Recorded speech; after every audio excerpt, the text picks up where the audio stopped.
بسم اللہ الرحمن الرحیم۔ السلام علیکم، میں ہوں روحی رم چودھری ایڈوکیٹ اور ہمارے چینل آج جسٹس میں خوش آمدید۔ ہمارا آج کا ٹاپک ہے کہ کیا فیملی کورٹ جو ہے کارروائی اجرا جو ہے وہ براہ راست ایک ضلع سے دوسرے ضلع میں بھجوا سکتی ہے یا نہیں۔ تو اس کے اوپر لاہور ہائی کورٹ کے اس قانونی نقطے پر دو متضاد فیصلہ جات موجود ہیں۔ ایک ہے PLD 2002 لاہور 600 اور دوسرا ہے 2022 MLD 1280۔ ٹھیک ہے، اب PLD 2002 لاہور 600 میں یہ قرار دیا گیا کہ براہ راست کارروائی اجرا جو ہے فیملی کورٹ ایک ضلع سے دوسرے ضلع میں بھجوا سکتی ہے، جبکہ ایک دوسرا فیصلہ جو ہے 2022 MLD 1280 میں یہ قرار دیا گیا کہ کارروائی اجرا جو ہے وہ فیملی کورٹ ایک ضلع سے دوسرے ضلع میں نہیں بھجوا سکتی ہے،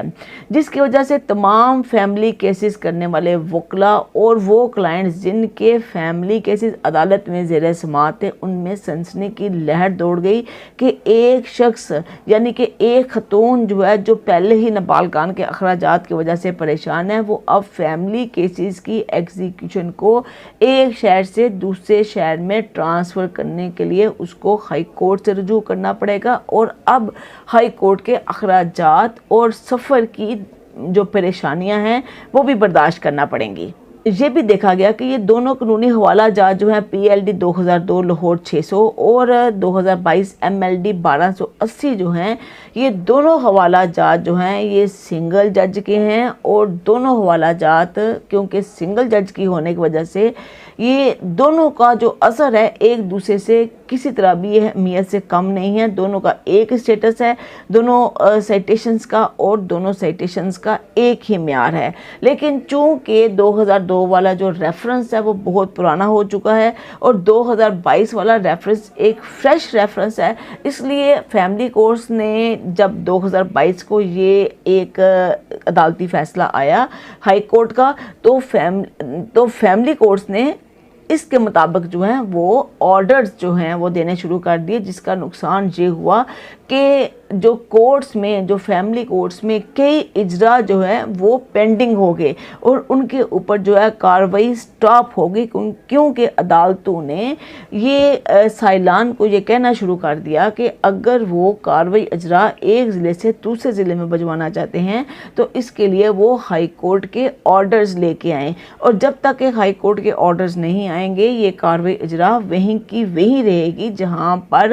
جس سٹیج کے اوپر وہ عدالت میں زیر سماعت ہے، جس کی وجہ سے اس قانونی نقطے کے حتمی تعین کے لیے 3 ججز پر مشتمل ایک بینچ تشکیل دیا گیا، جس نے 15 فروری سن 2023 کو 2023 لاہور ہائی کورٹ 590 میں یہ قرار دیا کہ فیملی کورٹس کی ایگزیکیوشن پٹیشن کو ٹرانسفر کرنے اور کسی ڈگری کو ایگزیکیوٹ کرنے کے لیے وہی اختیارات فیملی کورٹ کو حاصل ہیں جو کہ کسی سول کورٹ کو سول پروسیجر کوڈ میں کسی ڈگری کو ایگزیکیوٹ کرنے کے اختیارات حاصل ہوتے ہیں۔ ٹھیک ہے، یعنی کہ ایک مرتبہ اگر کوئی ڈگری کسی فیملی کورٹ سے پاس ہو جاتی ہے تو سیکشن 13 کے تحت وہ ایگزیکیوٹیبل ہو جاتی ہے۔ اگر اس کی ایگزیکیوشن میں کوئی رکاوٹ ہو تو جو لنڈن ایگزیکیوٹنگ کورٹ جو ہے اس ڈگری کو ایگزیکیوٹ کرنے کے لیے وہی موڈ استعمال کرے گی، وہی اختیارات استعمال کرے گی جو کسی ایسی ڈگری کو ایگزیکیوٹ کرنے کے لیے جو سول کورٹ اختیار کرتی ہے۔ ٹھیک ہے، یعنی کہ فیملی کورٹ کی جو جورسڈکشن ہے، فیملی کورٹ کو بھی کسی ڈگری کو ایگزیکیوٹ کرنے کے لیے وہی اختیارات حاصل ہو گئے ہیں جو کہ کسی سول کورٹ کو حاصل ہیں، جو کہ ان کو سول پروسیجر کوڈ دیتا ہے۔ تو اس طرح جو یہ 2023 لاہور ہائی کورٹ 590 میں یہ کہا گیا ہے کہ فیملی کورٹ کو